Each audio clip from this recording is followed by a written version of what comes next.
In addition to the 16 field marshals of the Army covered in this video, 2 officers of the Navy had been promoted to the rank of Grand Admiral. On the 1st of April 1939, Admiral Erich Raeder, and on the 31st of January 1943, Admiral Karl Dönitz. During the First World War, the latter had most recently served as a lieutenant commander and commander of the ocean-going submarine UC-25, and even before the Second World War, wanted to grant this offensive weapon absolute priority, but had been unable to prevail against the 15 years older Erich Raeder. During the First World War, Raeder had served either on naval staffs or on surface ships, and regarded armored ships as the main weapon of the Navy. In the Commander-in-Chief of the Navy, Erich Raeder, 2 souls dwelled in one breast, as was also the case with the majority of Wehrmacht generals. How else can it be explained that as late as 1932, he had described Hitler's speeches as criminal, yet repeatedly was the only officer present to give the so-called German salute, and on the 30th of January 1937, pinned to his uniform, the Golden Party badge awarded to him by Hitler? Equally unnecessary for an active officer was his acceptance of a birthday cash donation amounting to 250,000 Reichsmarks on the occasion of his 65th birthday. Raeder, born on the 24th of April, 1876 in Hamburg-Wandsbek, had already become Chief of the Naval Command in 1928, a position that was renamed Commander-in-Chief of the Navy in 1935. In competition with the submarine officer Dönitz, shown on the right, Raeder's plan provided for the construction of a series of heavy surface units. But when the Second World War began in September 1939, which he had not supported, he made it clear that the Navy of the continental power Germany was in no way prepared for a war against the dominant sea power Great Britain. He had also expressed strong reservations about the planned Operation Sea Lion, the invasion of England, which is covered in this video. For him, third from the left, the true significance lay in control of the Mediterranean, which was dominated by Great Britain. On the 27th of September 1940, in a presentation before Hitler, and in the presence of Field Marshal Wilhelm Keitel and Colonel General Alfred Jodl, he outlined the strategic consequences of the devastating defeat inflicted on the Italian army on the 10th and 11th of December 1940 near Sidi Barrani in North Africa by the British General Archibald Percival Wavell. However, Raeder's arguments fell on barren ground. In general, Raeder's relationship with Hitler had cooled more and more over the course of the war years. Furthermore, during meetings in the early phase of the war, he had repeatedly contradicted Hitler, especially regarding Hitler's plans to attack the Soviet Union in June 1941. He was largely the only voice of warning, since the Army representatives, Field Marshal Walter von Brauchitsch on the left and Colonel General Franz Halder to Hitler's right, had not dared to voice their concerns openly, and any criticism by Reich Marshal Hermann Göring of Operation Barbarossa had lost all impact after the defeat of his air force in the Battle of Britain. In any case, Raeder's well-founded objections not only caused Hitler to develop resentment toward him, but Hitler now extended his criticism to the entire Navy, which he accused of being in poor condition, especially with regard to the surface units. These had lost 3 major warships: the armored ship Admiral Graf Spee in 1939, the heavy cruiser Blücher in 1940, and the battleship Bismarck in 1941. When, at the end of 1942, the Navy Operation Regenbogen against an Allied convoy in the Barents Sea failed with the armored ship Lützow, the heavy cruiser Admiral Hipper, and 6 additional destroyers, Grand Admiral Raeder requested his dismissal after one of Hitler's outbursts of rage, in which he had even accused the Navy of cowardice. which was granted to him on the 30th of January 1943. His appointment as naval inspector was merely cosmetic. After the capitulation in 1945, Raeder surrendered in Berlin to the Soviet occupying forces and was taken to Moscow, where, as his wife reported, he was treated almost as a guest in a country house, marked in yellow and lavishly supplied with caviar. He wrote treatises on the German Navy, but declined offers of further cooperation, marked in green. But suddenly he and his wife were flown to Nuremberg. Shown here is the Palace of Justice, where the former commander-in-chief of the German Navy, Raeder, marked with a blue dot, found himself on the defendant's bench together with Grand Admiral Dönitz, marked with a green dot.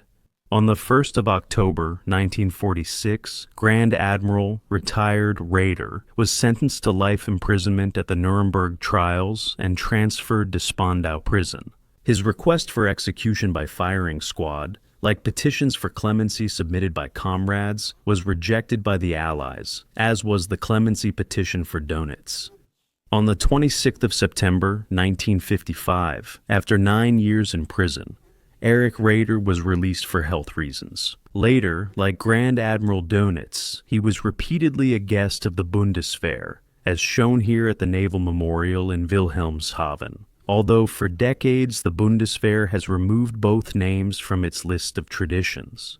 When Raeder, bearer of the Knight's Cross of the Iron Cross, died on the 6th of November 1960 in Kiel, the eulogy was delivered at the request of the Inspector of the Federal Navy, Erich Raeder, Raeder's successor as Commander-in-Chief of the Navy, by former Grand Admiral Karl Dönitz.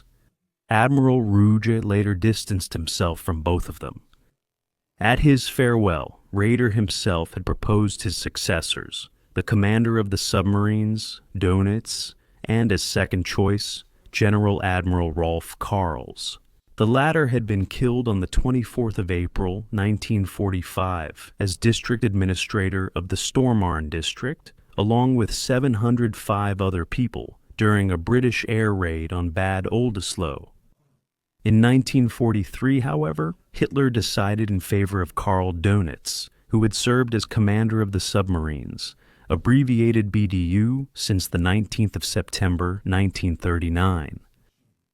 With his appointment, the era of surface ships in the Navy came to an end. Karl Dönitz, born on the 16th of September 1891 in Grünau near Berlin, unlike the more opportunistically minded Raeder, was convinced both of National Socialism and of Hitler, and repeatedly expressed his approval in orders and speeches, even after the Second World War. On the 30th of January 1943, just days before the Sixth Army capitulated in the Stalingrad pocket, he was promoted to Grand Admiral, bypassing the rank of General Admiral. He immediately had the promotion communicated by radio to all naval offices as well as to ships and boats at sea.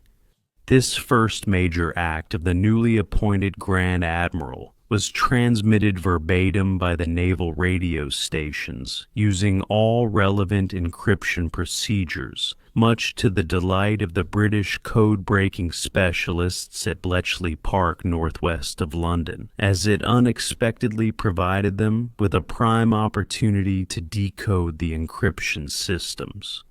Even in his new position as Commander-in-Chief of the Navy, Dönitz remained head of the submarine arm and, supported by only 6 staff officers of the Navy, repeatedly sent his boats out with exhortations to persevere. This was despite the fact that Allied intelligence services were by then not only able to decipher every German secret Enigma radio message within minutes, but also possessed ever-advancing technical means to locate and destroy German submarines with overwhelming air and naval superiority, directed by hundreds of naval warfare specialists. Nevertheless, Dönitz clung to his conviction of waging the submarine war according to his own rules, and could not imagine that the Enigma code might have been broken. This misjudgment, along with the order for submarines to attack on the surface if necessary, led to staggering losses. Of 820 German submarines, 739 were lost during the Second World War, corresponding to 95.2%. And of approximately 41,000 mostly very young submarine soldiers, 30,000 were killed.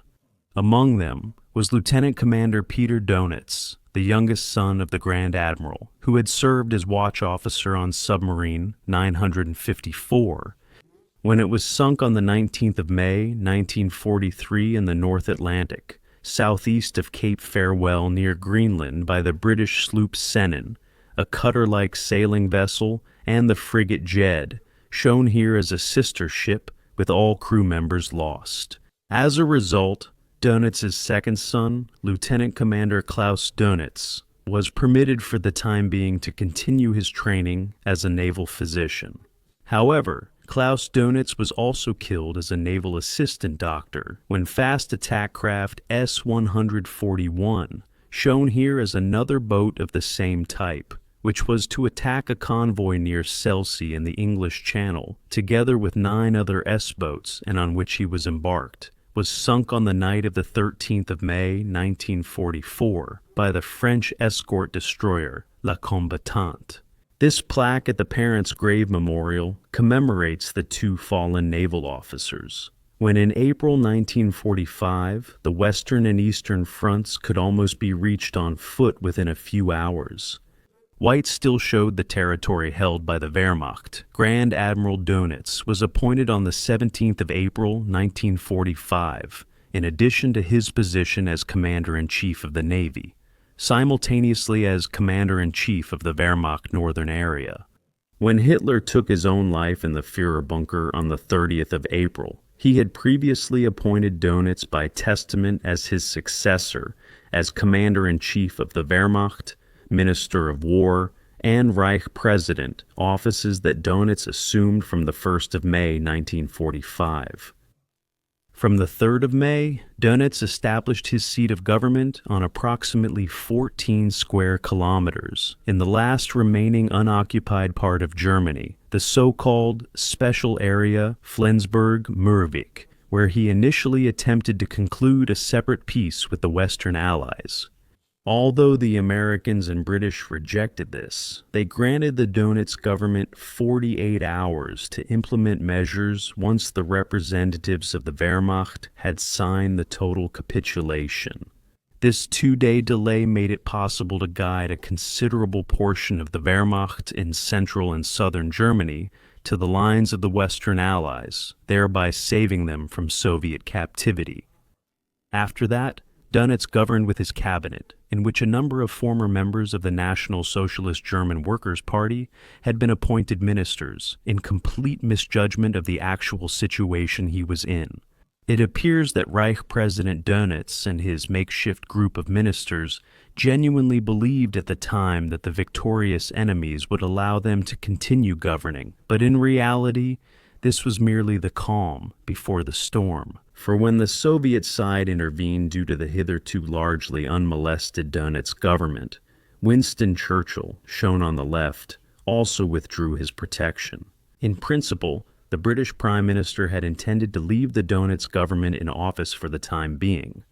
But when, on the 21st of May, the Allied headquarters and U.S. General Dwight David Eisenhower also joined the Soviet proposals to dissolve the Flensburg government and arrest its members as prisoners of war, a British officer came to Dönitz's headquarters on the 23rd of May and requested a meeting with the members of the government. As a result, Grand Admiral Dönitz, on the left, and the former chief of the Wehrmacht operations staff at the high command of the Wehrmacht, Colonel General Alfred Jodl, as well as Dönitz's successor as Commander-in-Chief of the Navy, General Admiral Hans-Georg von Friedeberg, were taken aboard the accommodation ship Patria. There, U.S. Major General Lowell Ward Rooks informed them of the dissolution of the government. He had them arrested and ordered them to be searched as a precaution for concealed poison vials. Subsequently, British soldiers stormed the Flensburg buildings. With the arrest of the 420 members of the Dönitz government, carried out publicly especially for the international press, all activity of any German military or civilian authority came to an end. Furthermore, no central authority was retained to govern Germany.